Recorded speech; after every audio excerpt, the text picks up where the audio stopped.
wararka ka imanaya dalka Pakistan ayaa waxay sheegayeen in gebi ahaanba dawladdaasi ay xaalad kala gashay sababo la xidhiidha inay korontadii ka tagtay inta badan magaalooyinka dawladdaasi. lama garanayo sababta ka dambaysa ilaa iyo haatan ee korontada hal mar ka wada kaxaysay dawladdaasi.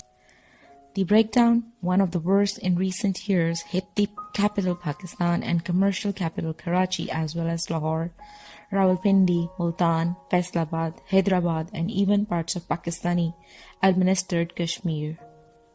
inta badan magaalooyinka dawladda Pakistan ayaan wadaagin korontada dalka isla markaana ay magaalo kastaaba ay gaarkeeda ula soo baxdaa korontadeeda.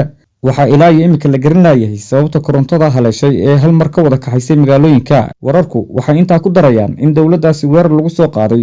dawladda Pakistan ayaa la wada ogsoon yahay inay colaad adag kala dhaxayso dawladda deriskeeda ee India. colaadda adag ee labada dawladood ka dhaxeeya ayaa laga shakisan yahay haddii ay mar kale dib u curtaan inay soo adeegsan doonaan hubka culus ee nukliyeerka. wararkan ayaa imanaya iyadoo ay dunyadu shaki ka qabto khilaafka ka dhashay doorashadii dawladda Mareykanka ee xilka madaxtinimada laga guuleystay madaxweynihii hore ee Donald Trump, kaasoo doonaya inuu adduunyada geliyo xaalad adag inta aanu ka tagin xilka madaxtinimada dalka Mareykanka. xaaladan adag ee ay dawladda Pakistan gashay ayaa adduunyada shaki ku abuurtay in dawladdaas loo adeegsaday hubka culus ee wax kumaada ee nukliyeerka, taasoo aanay ilaa hadda kala cadayn. wararkeena dambe ayaad ku daawan doontaan wixii ka soo kordha xaaladda dalkaas. warkan waxaa idinla socodsiinayay anigoo Mukhtaar Maxamed Diriye ah, Mukhtaar Jambaq. inta aynu ku kulmayno warkan oo kale ah waxaan idinkaga tegayaa amaano Allah.